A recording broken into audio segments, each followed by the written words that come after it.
헌법재판소는 오늘 한덕수 국무총리 탄핵안의 기각 결정을 내렸습니다. 주문 이 사건 심판 청구를 기각한다. 기각 5명, 인용 1명, 각하 2명이었습니다.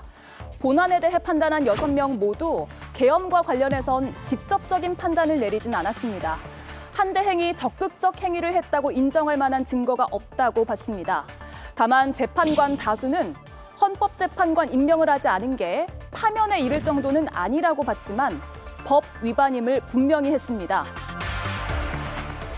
국회가 선출한 3인을 재판관으로 임명하지 않겠다는 거부 의사를 미리 종국적으로 표시함으로써 헌법상의 구체적 자기 의무를 위반하였습니다. 권한쟁의에 이어 이번에도 헌재가 재판관 임명의 필요성을 밝힌 겁니다. 하지만 직무에 복귀한 한덕수 대행은 답을 피했습니다. 권한대행님 혹시 마은혁 재판관 임명 여부에 대해서는 혹시 이제 곧 또 뵙겠습니다. 한덕수 총리 탄핵 심판은 기각으로 끝이 났지만 마은혁 후보자를 임명하지 않은 것에 대한 논란은 다시 불붙게 됐습니다. 네, 기각 5, 인용 1, 각하 2, 8명의 재판관의 판단이 상당히 엇갈렸습니다. 여러 해석들이 나오고 있고 각 정당에서뿐만 아니라 TV를 보시는 시청자분들 또 온라인에서도 다양한 견해들을 내놓고 있습니다. 오늘 출연한 네 분의 위원은 어떤 생각이신지가 상당히 궁금한데요. 서영주 의원께 먼저 발언 드릴게요. 일단은 헌법재판소의 결정은 존중돼야 되는 게 마땅하죠. 다만 좀 유감스러운 부분들은 헌재가 자기 부정을 하는 판단을 하지 않았냐라는 부분이 있습니다.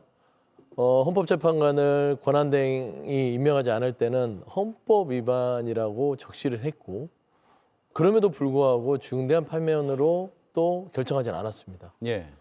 따지고 보면 최상목 권한대행에게도 우원식 국회의장과의 권한쟁의 심판에서 마은혁 재판관 후보자를 임명하지 않으면 위헌이다 라고 하면서 기소력을 통해서 임명하기를 강권했습니다.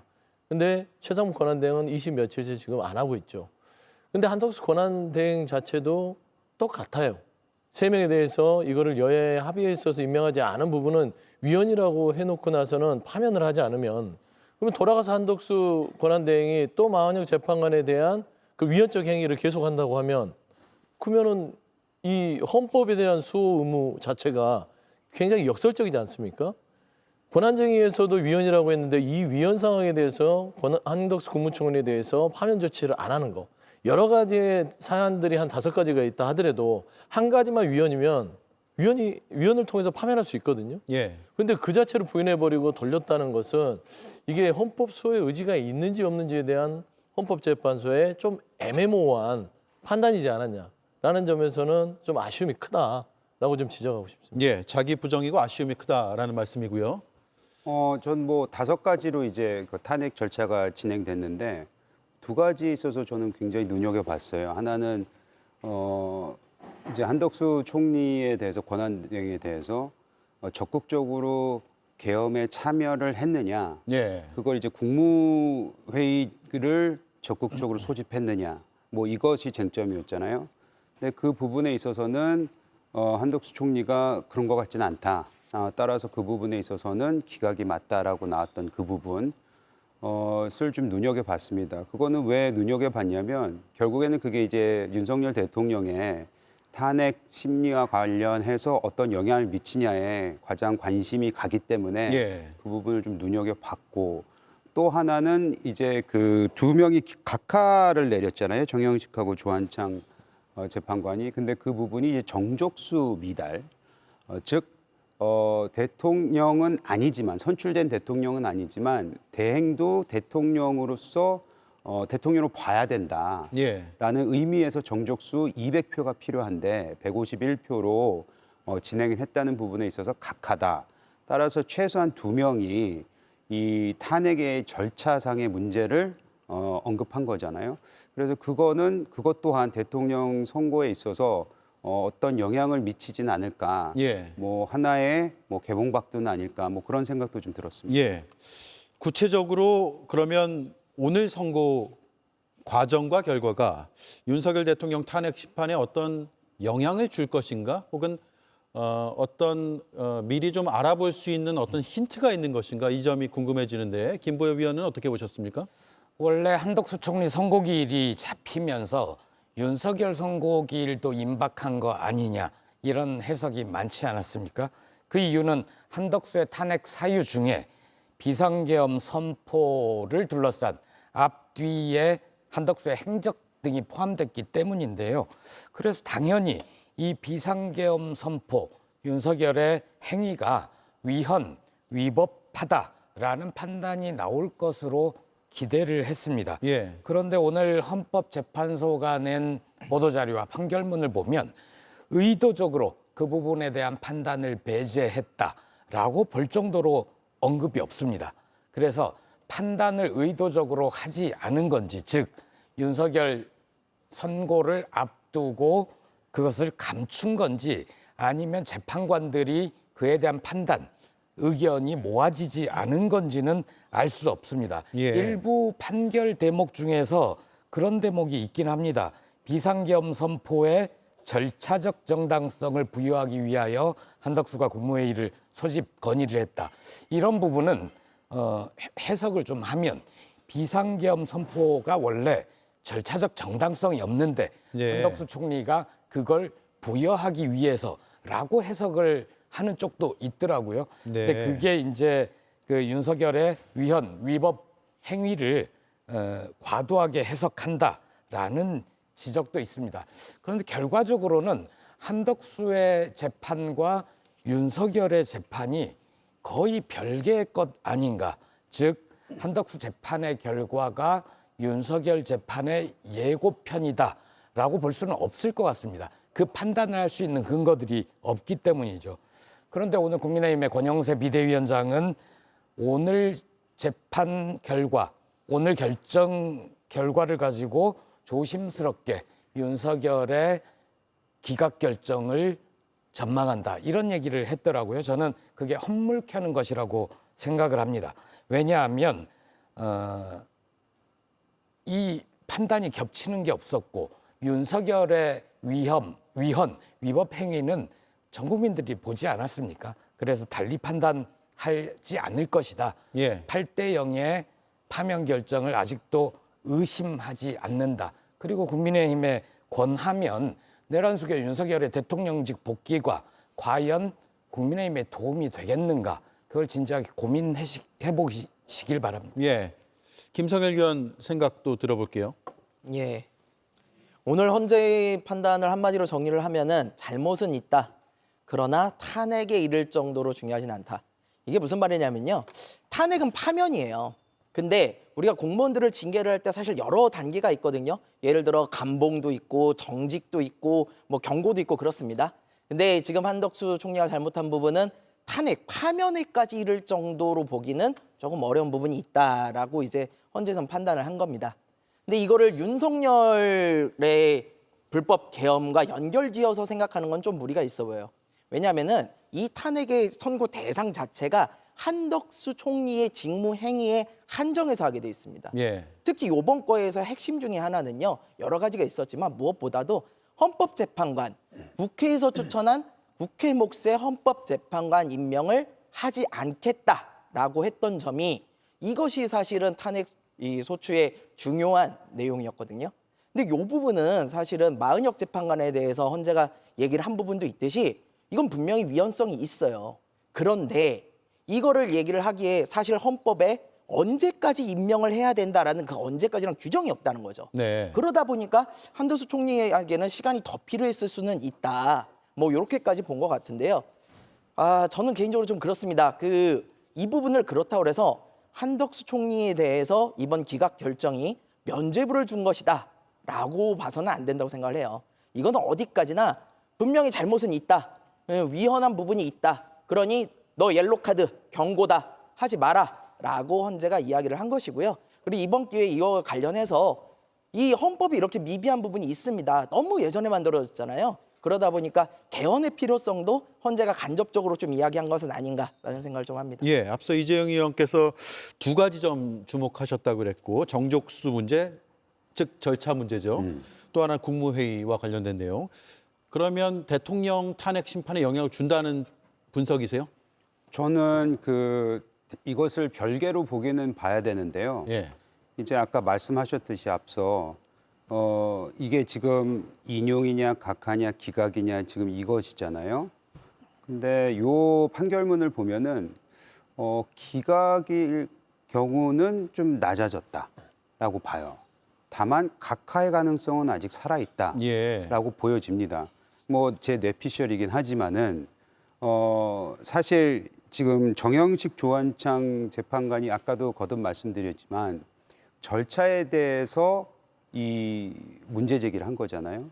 그러면 지금 대통령 탄핵과 관련해서 지금 내란죄를 중간에 초기에 빼버린 거, 그 부분이 절차상 문제가 된다라는 문제 제기는 많이 있었거든요. 그럼 그것이 과연 여기에 영향을 미치지 않을까, 그런 취지에서 제가 아까 이제 예고편이다라고 말씀을 드렸던 것이고, 지금 이 국무회의, 즉 계엄 자체가 불법성이 있으냐 없냐 그거를 명시적으로 얘기는 하지 않았지만 지금 한덕수 총리가 적극적으로 가담하지 않았다는 부분에 있어서는 계엄 자체가 불법성이 분명히 있었다라는 거를 암시하는 듯한 그걸 비춰지는 것 같아서 그거는 어찌 보면은 윤석열 대통령한테 불리한 예. 해석이 될 수도 있다고 생각을 합니다. 근데 앞서 제가 이제 좀 강론에 들어가서 말씀을 드렸지만 사실 이 부분이 뭐 잘못했으나 그렇게 탄핵될 정도로 잘못을 하지 않았다라는 부분을 말씀을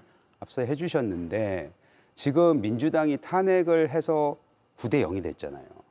뭐 이게 승리다 패배다 이렇게 말씀드릴 수는 없지만 누가 봐도 무리한 탄핵 절차를 계속해서 밟아왔다라는 거를 오늘 보여준 뭐 예. 끝판왕이라고 보는데 예.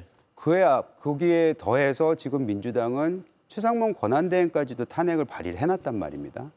그런 걸 보면은 이 탄핵 기각을 보면서 좀 반성하는 모습도 보여야 되고 그거를 철회하는 모습을 보여야 된다고 저는 생각을 하는데 그러한 반성과 자기네들의 그 절차상 문제가 있었다는 걸 스스로 한 번도 얘기를 하지 않은 부분은 저는 국민들이 어느 정도 판단을 할 거라고 생각하고 그 판단은 대통령의 탄핵과는 별개로 하실 거라고 생각합니다. 예. 자꾸 민주당에게 그 탄핵 기각에 대한 책임을 물으려고 하는 것 같은데요. 예를 들어서 검찰이 기소를 할 때요. 범죄 혐의자 부분들은 이게 내가 무리한 기소일까라고 판단해서 하나요? 범죄 혐의 위법성이 있고 이 부분에 있어서는 마땅히 법의 처벌과 판단을 받아야겠다 생각하면 하는 거예요. 특히나 공직자입니다. 공직자가 위법하고 위헌적인 행위를 했을 때 그걸 그냥 별거 아니니까 우리가 판단해서 둘까? 당연히 기각이 나올 거니까 하지 말까? 이렇게 하는 것은 탄핵이라는 어떤 법률적 근거를 만든 취지에 부합되지 않습니다. 민주당은 국회법에 따라서 탄핵에 이를만 하기 때문에 거기에 대해서 탄핵 소추안을 의결하는 것이고 예. 다소 횟수가 많은 부분에 있어서는 참 유감이라는 표현들 저도 여러 번 했습니다. 굳이 일선 검사들까지 탄핵하는 게 맞느냐. 하지만 필요에 있기 때문에 했다고 보고 있고요. 그 결과에 대해서 사과하라는 것은 그거는 좀 정치적인 공세일 뿐이다. 그리고 아까 말씀드렸지만 한덕수 이 총리에 대한 오늘 기각 결정은 두 가지를 내포하는데요. 첫 번째는 비상계엄 절차가 정당하게 되지 않았다는 부분들이 저는 유추할 수 있다고 봅니다. 예. 그러니까 지금 국무회의를 열어서 당시 윤석열 대통령이 비상계엄에 대한 절차적 정당성을 가졌냐라는 부분들에 있어서 가졌다는 증거 자료가 없다는 거 아닙니까?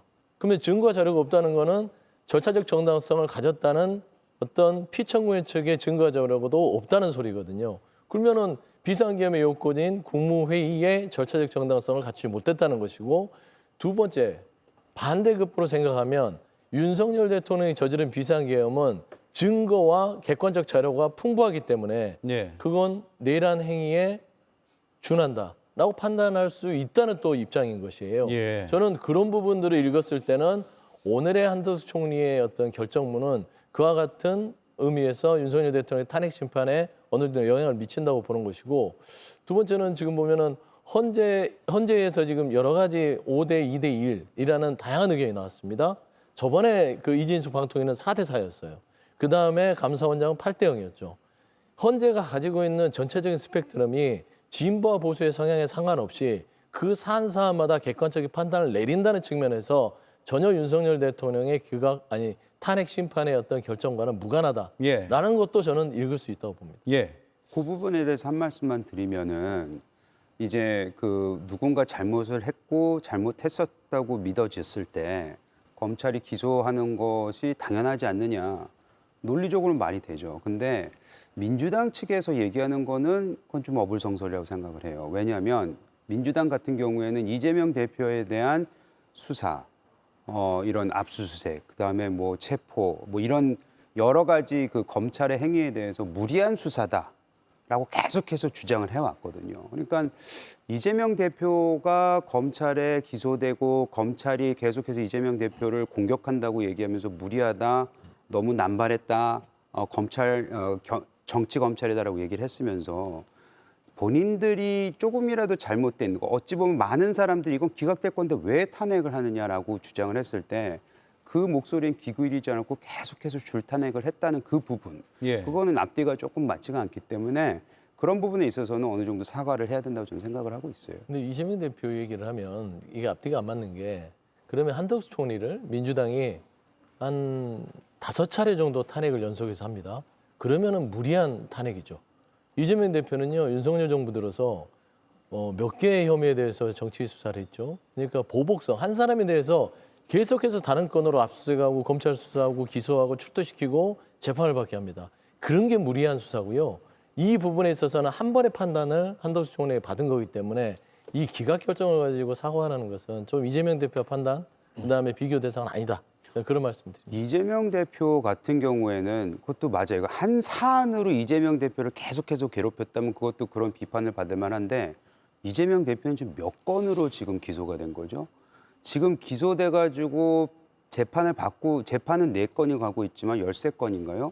그 외에도 수많은 의혹이 있었기 때문에 너무나 많은 범죄를 저지른 듯한 그런 의혹을 가지고 있는 이재명 대표이기 때문에 여러 번으로 여러 사안으로 한 것이지, 한덕수 총리는 요 한 건이거든요. 어찌 예, 보면은. 알겠습니다. 그래서 그건 좀 비교 대상이 아닐 수도 있겠다라는 생각이 듭니다. 예.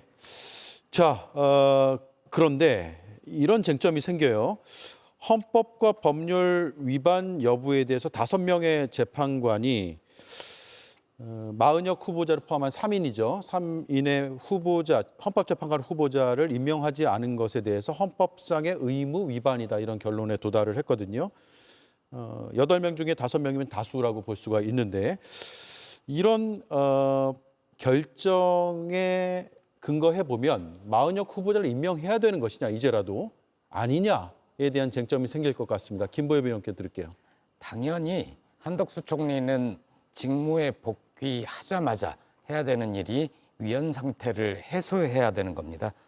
말씀하신 대로 헌법재판관의 다수가 헌법재판관을 임명하지 않는 행위는 헌법 위반이다라고 판단을 했고, 심지어 그중에 김복형 재판관까지도 즉시 임명, 즉시라는 해석의 여지를 남기지 않았습니까? 그것까지도 적극적으로 해석을 하면 6명까지 지금 위헌 상태다라고 판단을 한 거죠. 그러니까 나중에 법을 고치면 앞으로 즉시란 48시간 이내를 뜻한다, 이런 식으로 예. 좀 법을 고치든가 그랬으면 좋겠습니다. 그래서 한 총리가 돌아와서 계속 위헌 상태를 지속을 하면 헌법재판관들이 보기에 이 위헌이긴 하지만 의도성이 짙지는 않다, 이런 표현이 있지 않았습니까? 근데 위헌 상태를 계속 지속시키면 위헌이 쌓이고 쌓이는 겁니다. 그건 명백하게 헌재가 제 기능을 하지 못하도록 하는 의도로 읽힐 수가 있는 거고요. 한 총리의 탄핵소추 이후에 나온 결정이긴 하지만 헌법재판소가 최상목 대통령 권한대행에 대해서 만장일치로, 전원일치로 무슨 근거로 헌법재판관 3명 중에 1명을 임명하지 않느냐, 그 임명하지 않는 건 8대 0 위헌 결정을 내린 겁니다. 그러므로 이런 것까지 반영을 한다면 한 총리는 내일이라도 당장 마은혁 재판관을 임명해야 된다고 봅니다. 예. 헌법재판관 후보자 임명 보류와 관련해서 앞서 그래픽이 나갔는데 4명의 재판관은 헌법 위반으로 판단을 했고 여기에 대해서 정계선 재판관도 위반이라고 판단했습니다. 다만 저희는 이제 기각의 의견을 낸 재판관들만 분류하다 보니까 숫자가 안 맞을까라고 생각하시는 시청자들께서 있으실 수도 있어서 제가 설명을 보태고요. 그리고 김복형 재판관은 위원으로 보기는 어렵다. 즉시 임명 의무가 없다라는 점을 밝혔다는 점을 제가 설명을 드리겠습니다. 자, 마지막으로 권한대행의 탄핵 소추 아까 정족수도 언급하셨는데 정족수 문제가 어쨌든 오늘 헌법재판소에서 판단은 한 셈이 됐어요. 김성일 의원님. 예, 처음입니다. 사실 이게 전례가 없어요. 전 세계적으로도요. 대통령 탄핵뿐만 아니라 대통령 권한대행을 탄핵한 예가 없다 보니까 이게 전례가 없어가지고 상당히 혼란은 있었습니다. 학계에서도 이를 두고 굉장히 두 축이 부딪혔어요. 하나는 실질설이고 하나는 형식설이에요. 그래서 이제 실질적으로 이 사람이 대통령의 역할을 하니까 대통령 탄핵 요건에 맞도록 국회 제적 인원순의 3분의 2, 200명이 탄핵 소추를 발의를 해야 된다라는 실질설과 아니다. 총리가 대행을 할 뿐이지 총리다. 그러므로 다른 국무위원과 똑같이 과반수만 하면 된다라는 형식설과 실질설이 부딪혀 왔었는데 오늘 헌재의 판단으로 해가지고 이 부분은 대행은 대행일 뿐이다. 대통령이 될 수 없다라고 명확하게 선을 그어준 거고요. 저는 이 판단이 개인적으로 맞다고 보는 게 대통령이라는 직은요. 우리나라의 모든 국민들로부터 선택을 받아서 국민의 권한을 위임받은 사람입니다. 근데 그분이 어떠한 상황으로 인해 가지고 권한을 위임해 줬다고 그래서 더 국민들로부터 직접 선출을 받지 않은 사람이 대통령이 될 수는 없는 거예요. 그래서 오늘 헌재의 판단은 상당히 부합하는 진실에 부합하고 맞는 이야기를 좀 하셨다. 예. 그러면 최상목 부총리죠 지금은 네. 권한대행 시절의 행위로 지금 국민의힘과 개혁신당에서는 동의하지 않지만 나머지 야당에서는 탄핵을 추진하고 있잖아요. 그 탄핵 소추가 된다고 하면 같은 정족수, 그러니까 과반 이상의 정족수만 필요하다고 보면 되겠네요. 오늘 판단으로. 네, 맞습니다. 그런데 이 부분은 꼭 말씀을 드리고 싶은 게 최상목 권한대행에 대해서도요. 탄핵이라는 건요. 그 직에 대해서 파면을 하는 겁니다. 예. 그러니까 대통령 권한대행 일대에 대한 파면이에요. 근데 이미 한덕수 총리가 돌아옴으로 인해 가지고 최상목 경제부총리는 부총리로 돌아갔어요. 실익이 전혀 없는 내용인 거죠. 아니 월요일 날 이 판단이 날 걸 알면서도 금요일 날 탄핵안을 발의하는 것, 저는 이거 굉장히 헛발질이었다고 봅니다. 예. 근데 민주당 입장에서는 일단은 헌재의 결정을 기다렸던 것이고 151석으로 다수가 손을 들어준 이유는 한덕수 총리도 권한대행으로서의 역할은 있었으나 총리로 봐야 된다라는 것이에요. 그러니까 151석으로 탄핵 의결이 가능하다는 의결정수 판단을 내렸기 때문에 최상목 권한대행도 지금 부총리가 된다 하더라도 권한대행으로서의 역할은 하나 직은 기획부 부총리로서의 어떤 파면의 대상이 된다라고 보면 일단 뭐 파면에 대해서의 무리성에 대한 비판은 있을 수 있으나 법률상으로는 헌재가 기재부 부총리로서의 파면 대상은 확정시켜준 것이다. 예. 보면 될 것 같습니다. 예. 민주당 등 야 5당에서 탄핵 소추를 한다고 하면 또 헌재의 판단은 권한대행에 대한 파면 여부 판단이냐 혹은 부총리에 대한 것이냐는 또 해석과 결정들이 또 나오게 되겠네요. 알겠습니다. 여기까지 듣고